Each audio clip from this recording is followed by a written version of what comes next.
Hello folks, welcome to OTD, also known as On the Deck, where you can get all the sports you need in 10 minutes. My name is Adam Orduna, this is my mom Gina. He is the journalist. She's the enthusiast. I am super enthusiastic. This is one of my favorite topics. Yes. I'm ready to get into it, Adam. Well, hey, let's get into it. Let's talk about it. Today's topic is millionaire coaches and starving out college athletes. Say it again for emphasis. Millionaire coaches and starving out college athletes. Thank you. And the reason why we title it like that is because that is exactly the truth, and that's what's going on in colleges and universities all over this country right now. You have coaches that are getting paid higher than professional coaches. That's true. On the pro level of all athletics, and their college athletes, the student athletes, the amateur athletes are getting zero, zilch, nothing. Let us all agree that we should never use the term amateur athlete ever again. Amateur athletes are in high school. Yes. Amateur athletes are not having their images all over the television. They're not, and I know that, like, you know, you were part of the settlement from the EA Sports video game, because his likeness was on the game multiple years.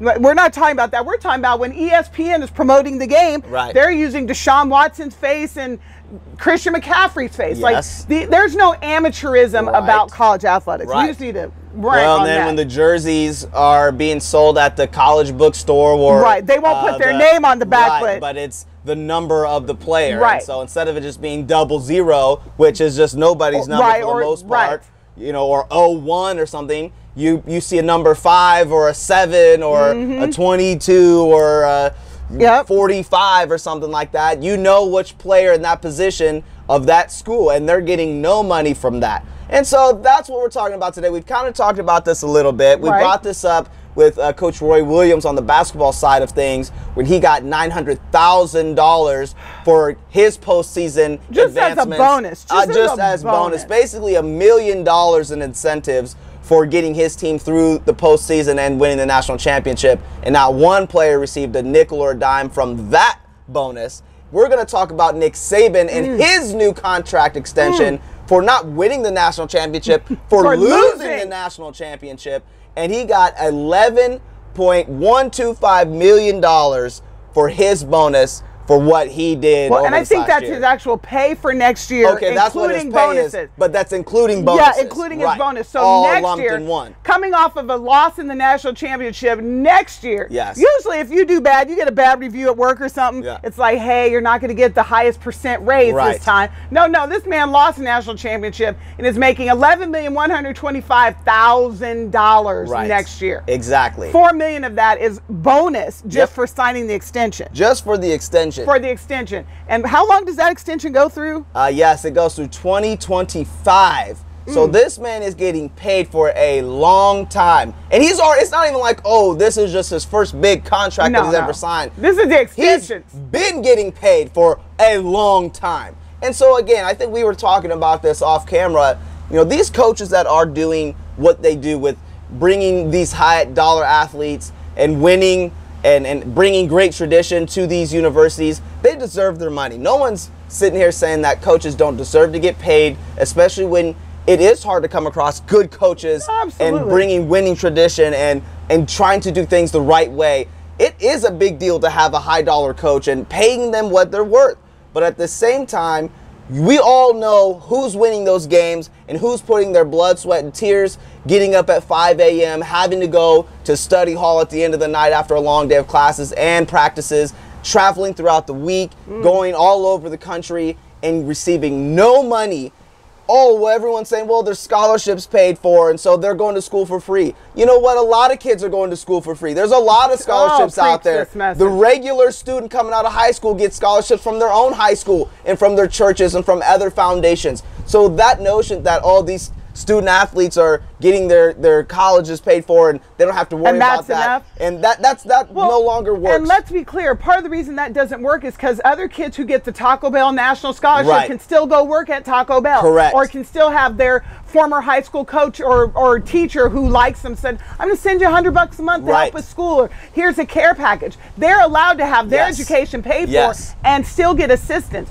College athletes are not. Right. And let's be clear, college football players, full scholarships, we get that. Basketball players too. But there's a lot of college athletes under the NCAA who don't get full scholarships. Correct. And that's most of the That's the most sports. of everybody else. From baseball. Yes, baseball, track, swim and dive, equestrian. If you have an equestrian team, most of the rowing. schools, exactly, most of the schools don't even offer scholarships like that. And that's at the Division I level. Now, we know in the Division II levels, it's like, hey, we don't really offer full scholarships for most of the sports either. That's football and etc. But for the most part, it's all like that all across the board. And so everyone's saying, okay, so how are we going to fix this problem? Well, you can do it to where everyone gets that same baseline money. How much money is made throughout these championships every single year? Right. You can't tell me that you don't have the funding to be able to pay these college athletes. And like you said, the average student that is on the Taco Bell scholarship or the Wonder Bread scholarship can go work at the factory and earn their own money either way. So That's right. They're not prohibited from exactly. that. Well, and then, you know, for example, if you go to school on some math scholarship or you get a scholarship from the math department, you're actually paid to tutor in the math department. Thank you. All the time. You go on a music scholarship. Your brother also plays the cello. He's a football player. Yes. He plays the cello. He could get a scholarship in orchestra somewhere, and then he could be one of the assistants who teaches cello on the side. One of our dear family friends, a kid that I grew up with, he was my high school quarterback in Nebraska. I don't want to necessarily say their names, but the oldest brother was their whole family's really smart. Yeah, they're great people. But the oldest brother went to the University of Nebraska on a full ride scholarship. Academics. They were academics. The school was paying him to be at the school because how well he did on his ACT and SATs. And that's just one example of how it really doesn't matter if you're an athlete or not. You can still get paid because there's funds and funding from the universities on all the levels to be able to get paid as a student. But for some reason, if you're paid to do a sport, right, that should be enough. No, once you're a football player, hold on, that's enough. But yeah, go ahead. No, I was just going to say, just to finish out with Coach Saban, that deal goes from now, it's 2017, he goes through 2025, $65 million total. $65 million. That is not including $700,000 a year in additional bonuses he can make. So $700,000 times 8 years is $5.6 million in additional bonuses. And like you just said, we are not saying he doesn't deserve it. Nick's house, by the way, is free. He's not making a mortgage payment either. Right. No one's saying Coach Nick Saban doesn't deserve it. As a matter of fact, I say he absolutely does deserve it. When you've got a guy who can do that, and like you said, when you've got a great coach, I want my sons to play for Goodman. You played for Bill Snyder. Yes. That's worth his weight in gold. Right. Good coaches deserve to be paid. The problem is that the athletes are starving out. Yes. How much time do we have? We okay? Yeah, I'm going to tell a quick story. When you were at K-State, I was shocked because we had decent money. You were taken care of, but there were people who I'd find out didn't eat.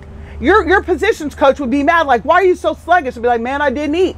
He's like, why didn't you eat? Part of it, they don't have time to eat, let's be clear. But the other part of it is people, like, they get home, their scholarship money is gone. They didn't have grocery money. A lot of these football players don't. You're like, oh, they don't budget, they don't manage. You're taking kids out of the hood and telling them to manage and budget a small scholarship. Right. This is ridiculous. And then there was another incident where a kid, his coach sent him $100 to help out, his former high school coach. Right. And he got suspended by the NCAA. Right. Like, last thing I'm going to say, I'm going to let you finish this out. But if you've got kids who are coming up and mama's calling them from the Cricket prepaid wireless phone saying, hey, son, the lights are going off, or we hear with the water shut off in the house, and he's got 2 or 3 younger siblings at home, or heck, just his mama at home. Right. He's not going to be able to focus and play well for you. Right. But if someone, a booster of the school, who cares about this kid and cares about the program, says, look, $300, $500, it means nothing to me. I'm willing to help. Correct. If the NCAA finds out that this booster helped this kid or his mama, now you're in trouble. Yep. But we've got millions, $65 million going to coaches. Yep. This is my issue. Correct. It's not coaches get your money, but we've got to figure out a way to make this fair for the athletes. Right. All right, I'm done. Close your show. Yeah,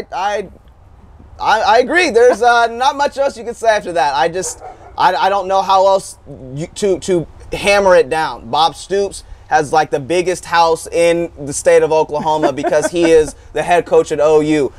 Nick Saban, again, his house is paid for. I'm not trying to call any other coaches out necessarily, but coaches are getting free vehicles from these auto dealerships because they want to be a part of the coach. and feel like they're doing something to help with whatever they can. And so it's just unreal to me how much goes to these coaches, and no one is checking them about what's going in their pocketbook. Let's be clear, they'd be happy to give these star athletes a car too, but they're not allowed to take it. Exactly. And it's just, there's a way to do it to where the kids, the athletes, are getting something more than just the scholarship that's barely covering the bare minimum of what it takes to be a student athlete. There's a way to do it, all from Division I to Division III, because NAI it's on its own, but you can do it between the 3 levels or the 4 levels, FCS, FBS, all of that, you know, D2 and Division III. There's a way to handle it and manage it that everyone can find a way to make a little extra money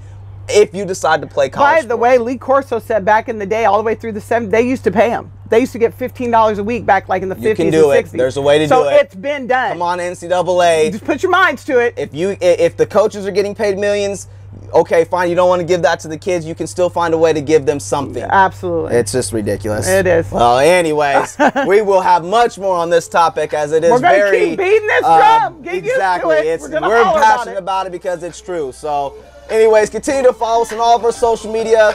Like our Facebook page, subscribe to our YouTube channel, type in my name in YouTube, and you'll see all of our episodes. And we want to say we appreciate your time, and we'll see you again, folks.